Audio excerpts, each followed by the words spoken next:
Salut à tous, alors aujourd'hui on se retrouve pour une nouvelle vidéo. Comme vous le voyez dans le titre, on va parler des araignées les plus venimeuses. Mais avant de commencer la vidéo, surtout n'hésitez pas à exploser la barre de like. Je compte sur vous pour qu'on atteigne les 20 likes avant minuit. 20 likes, je sais que vous pouvez le faire. Let's go. Les arachnides possèdent deux crochets appelés chélicères, qui sont parfois reliés à une substance venimeuse plus ou moins dangereuse. Cette espèce possède 8 pattes, de nombreux yeux et des poils sur tout le corps.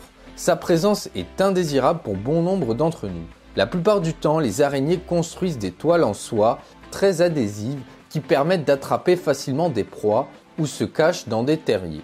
La Ségestrie florentine. Les araignées sont des petits animaux appartenant à la famille des arachnides. Mis à part quelques exceptions, leurs morsures sont toutes venimeuses, sauf si elles piquent à vide. C'est-à-dire qu'elles n'injectent pas de substance lors d'une attaque.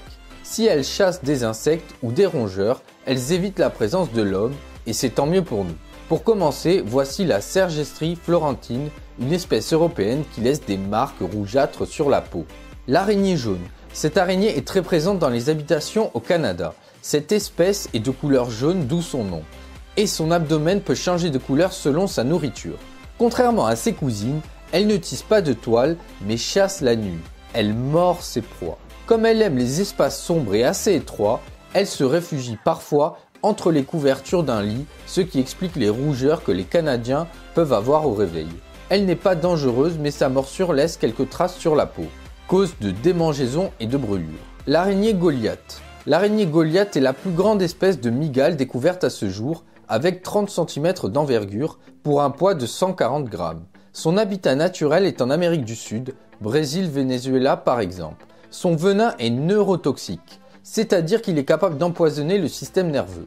Même si ce dernier est peu actif sur les humains, il provoque néanmoins de grandes douleurs à cause de la taille des crochets. Cette araignée se nourrit d'insectes, de petits mammifères et même de serpents. Tarentule ornée. Comme son nom l'indique, ce spécimen possède un corps orné de jolies couleurs. Cette mygale arboricole figure parmi les plus grandes au monde.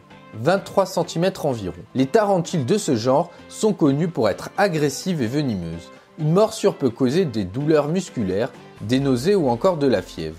Elle se retrouve principalement au Sri Lanka. Araignée loup chinoise. Cette espèce ne tisse généralement pas de toile et se réfugie dans des terriers, notamment en Chine. Elle chasse la nuit tombée de gros insectes, de petits mammifères et même des oiseaux. Les femelles transportent leurs petits sur leur dos. Voilà, c'est tout pour cette vidéo, j'espère qu'elle vous aura plu. Surtout n'hésitez pas à exploser la barre de like. Je compte sur vous pour qu'on atteigne les 20 likes avant minuit. N'hésitez pas non plus à vous abonner, à commenter et à partager la vidéo.